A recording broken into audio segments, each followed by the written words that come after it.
Assalamu Walaikum. Hello friends, how are you? Welcome back to our new video. In this video, I am going to show you how to show or hide error bar of chart in Microsoft Word. Let's get started. At first, we have to open a Word document and take a chart.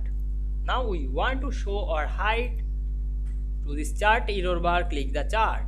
Then go to the chart element option. Then we can see here many options. We select a check mark on the error bar. Then we can see show the error bar. Then we check mark off the error bar to hide.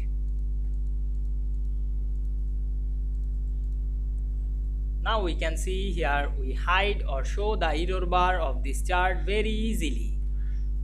I hope you enjoyed the video. Please like, comment, share and subscribe my channel. Thanks for watching.